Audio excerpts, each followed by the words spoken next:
Humans love to build machines with control levers and steering wheels, but human society does not operate that way. The inescapable problem of human existence is scarcity. We have limited resources, like time, land, and raw materials, but our desires are effectively infinite. Because of this constant tension, the global economy cannot be managed by a central operator or a politician pulling levers. It functions as a decentralized, emergent computation engine where billions of independent actors process information simultaneously to allocate those scarce resources. To understand massive global macro trends, we must strip the entire system down to its bedrock mathematics. We start with the fundamental unit of this network, the decision-making logic of a single rational node.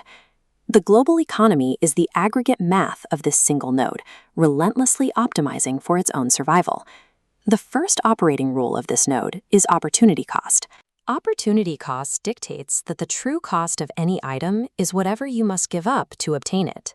The literal invoice or price tag is rarely the true cost of an action. Think about the decision to attend college. The largest cost is not the tuition, the room, or the books. It is the unseen alternative, the wages you give up by not working a job for those 4 years. The second rule is marginal thinking. Rational actors do not make binary, black and white decisions. They optimize incrementally at the edges of their current situation.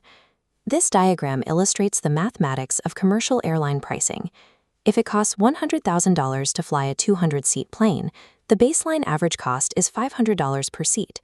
Now imagine a standby passenger at the gate offers $300 for an empty seat. A rational airline will accept this below-average offer. The true marginal cost of adding one extra passenger to an existing flight is tiny, perhaps the cost of a soda and a bag of peanuts. At $300, that empty seat is highly profitable. This logic scales up to broader economic activity, best illustrated by the broken window fallacy. The broken window fallacy is the false belief that destruction drives economic growth by forcing spending. The visible flow of money seems intuitive. A teenager breaks a shop window, forcing the owner to pay a glazier to fix it, which creates a localized spike in economic activity. The unseen opportunity cost is what did not happen. The shop owner planned to use that money to buy a suit. The money was diverted from a tailor, meaning the system merely replaced a window instead of adding a new suit to the economy. Node logic dictates that the true economic cost of any action is always the invisible alternative, calculated strictly at the margin. Because humans optimize at the margin, they constantly adapt to new parameters. They respond to incentives. Consider a study of bus drivers in Chile. Some drivers were paid a fixed hourly wage, while others were paid per passenger. The incentive to earn per passenger altered the system's efficiency. Drivers paid by the passenger took shortcuts and reduced delays, but they also drove more aggressively and caused more accidents.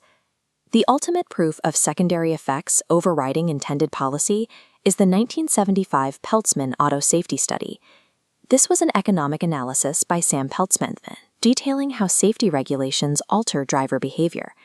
The government mandated seatbelts as standard equipment with a clear goal: reduce the cost of car accidents and save driver lives. The logical, marginal result was entirely different. Seatbelts lowered the marginal cost of driving recklessly by providing a safety buffer, which induced people to drive faster. This chart shows the data from the Peltzman study. As seatbelt adoption rises, driver deaths remain relatively stable, but pedestrian deaths spike dramatically. Policy interventions never produce linear outcomes. They rewrite the underlying incentive architecture of the entire network. These isolated nodes do not survive alone. They compete and they trade. Trade allows for specialization. Nodes focus entirely on what they do best, creating a surplus of variety and lowering costs for everyone. We see this in mundane, relatable examples of trading money to reallocate personal time. The humor here masks a profound truth. Trade is not a zero-sum game. It is a mechanism that makes both parties better off by optimizing scarce resources.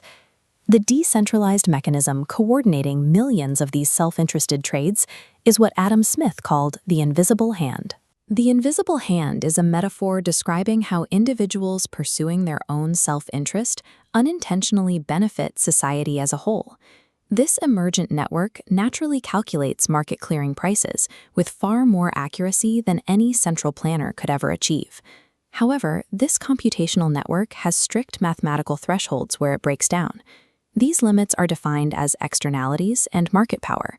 An externality is the impact of one person's actions on an uninvolved bystander, like pollution. Market power is the ability of a single actor, like a monopoly, to dictate prices. These failures require a boundary condition. A market economy relies on institutions to enforce property rights and maintain the rules of the system. Government intervention is mathematically justifiable only when the invisible hand fails to accurately price external costs or maintain open competition. Zooming out to the macro level, we encounter a broad societal misunderstanding of how the total network generates wealth. Many rely on the job counting fallacy. This is the error of judging an economy's health by the sheer number of jobs, rather than the value those jobs produce. Real progress comes from destroying jobs through technological efficiency. This chart shows how the agricultural workforce shifted over the last century. It dropped from 90% of the population to just 3%, yet total food output exploded. A country's standard of living is strictly bound to its labor productivity. Productivity is defined as the quantity of goods and services produced from each unit of labor input. All of these nodes operate within a fluid medium, money. When the parameters of that medium shift, the results are immediate. This is inflation. Inflation is an increase in the overall level of prices in the economy, strictly caused by a government or central bank creating too much money and diluting the medium of exchange. The ultimate historical data point is Germany in the early 1920s, where prices and the money supply tripled every single month, rendering the currency worthless. Combining these elements gives you a complete mental model. Millions of interconnected nodes, contained within a government boundary ring, submerged in the fluctuating fluid medium of the money supply. When you look at the global economy, do not see a political battleground or a chaotic lottery. See a strictly logical network of nodes, relentlessly optimizing their margins against the strict constraints of scarcity.